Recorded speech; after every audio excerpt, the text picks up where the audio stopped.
Welcome back to Let's Talk, and today we're going to be talking about The Batman, spoiler free. Let's talk.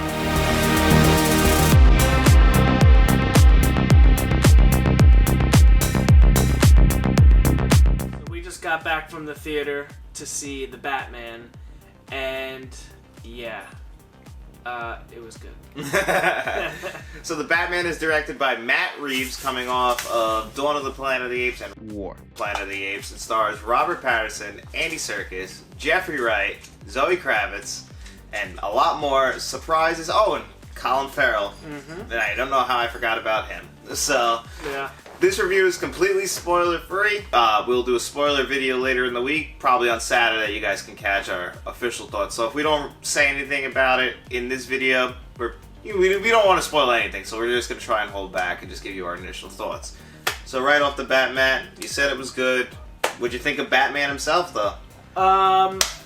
Robert Pattinson, I'm going back and forth. I didn't love him, but I didn't hate him. He's not my favorite Batman, but he's not my least favorite. I liked him in the suit more than him as Bruce Wayne, I think. But I feel like he was just like too skinny. You know, that was one thing. And I didn't really love the Batman costume itself. But other than that, this movie was fucking awesome. I echo that. Yeah, just on Robert Pattinson, I thought he was, he was definitely different. I was really excited to see him as Batman.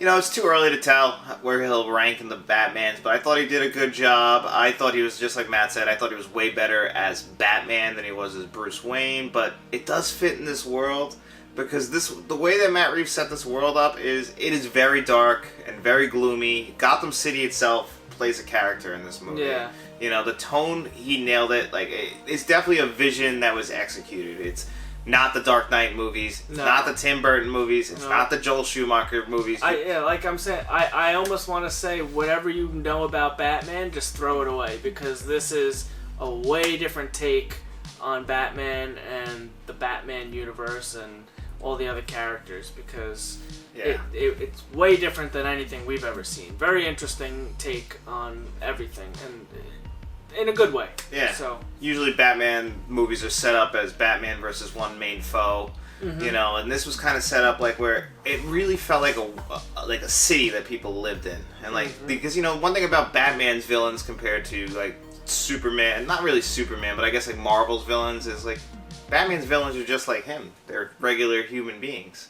It's just Gotham itself is such a terrible city, and that's what Batman has to do. He has to protect Gotham. Well, it rains a lot there. Yeah, that's one thing I noticed in the trailers, and then it was like fulfilled to me in the movie. I felt like this was very influenced by David Fincher's Seven from 1995, and it is a great movie. But in that movie, it's pretty much always raining. What's in the box? Yeah, and I'm not gonna spoil anything, but it's pretty much always raining in Seven. And I felt like this movie had the kind of like the city is dark and gloomy, and it's a perfect home to monsters. So I really liked it. I loved it. I really think that you should run out, go to your local theater, whatever is playing in the best picture quality with Dolby. the best. Yeah, if you can go see it in Dolby with the quality, the best quality you can see. This is the kind of movie that needs to be seen. Thank you, Dexter. It's a perfect movie theater experience. We saw it with a full crowd. That's always fun. That's like on our way to the theater. Because he goes to the theater way more than I do, and I only like to go to events. I liked all the Marvel movies. Something like this, where there's energy in the room and something happens on the screen and people reacting and clapping and gasping and screaming. That's what I like. I don't like to go see a random movie in the theater.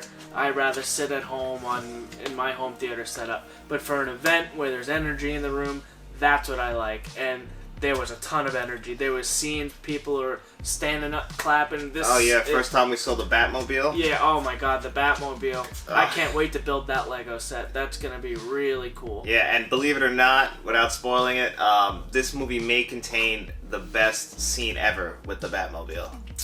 Yeah? That scene blew my mind. You'll know it when you see it. Trust me. And All the supporting characters were great. We'll dive more into that in our spoiler video. And yeah, who scored this? I'm not too sure. Because the score, awesome. Yeah, it's so awesome. Oh my god, it's such. It felt it now, really got under your skin. Now tell me, did you get like almost like a horror movie vibe? Yeah, like it was filmed like a horror movie. Yeah, well that's what I mean. Like that's how kind of like how Seven was. I'm telling you, it really felt very influenced by David Fincher's Seven or other noir movies. Like this is, I don't really want to say too much more than that until the spoiler video because I don't want to give anything away. I want you just to go into this as blind as you could. I only watched actually one trailer for this movie. Yeah, the original. Yeah, and that's it. With the Nirvana song. Yep, and I really, that's all I needed to see because if you go in, the more blind you are going into this. Makes it better. Yeah. Trust me. I do that for all movies. I try to at least. I try, but you know, sometimes when you go to the theater, they play a bunch of different stuff. But again, my final rating before spoilers and everything right now, as of right now today, this movie is a solid 9 out of 10. I loved it. It's I don't know if it'll be the start of a franchise. There's no way to confirm that as of today, but I'm definitely on board for more if they do. Definitely. And I guess my rating, we literally got back moments ago. We turned the camera on and we're reviewing this. It's so hard for me. I think I would still go 10 out of 10 because this, I didn't have high expectations going to see this. Like the first trailer was cool and I was just like, do we need another Batman? Because this is what, our 5th Batman? In our lifetimes we've had, and this is what, our 4th Batman universe, but we've had them all. You had Keaton, you had Kilmer, you had Clooney, then Bale, Christian Bale. If you want to get technical, Ben Affleck. Ben Affleck. I even forget. And then leave out the animated ones. And Adam West is the original. So that's technically 6 people won the cow. So he's the 7th. Yeah. This is the 7th live action Batman. Sounds right. Yeah, no. And you would think they're really just milking the cow dry, and they found a way to make it entertaining. Well, this is what they need. We love Batman. Yeah, but my favorite, not even just my favorite superhero, my favorite character of all time is Batman. Yeah. And I was always a Spider-Man guy. Yeah, I'm not a big Spider-Man guy, but Batman always spoke to me. Batman and his villains have always meant a lot to me, and this is what you need to do for a Batman movie.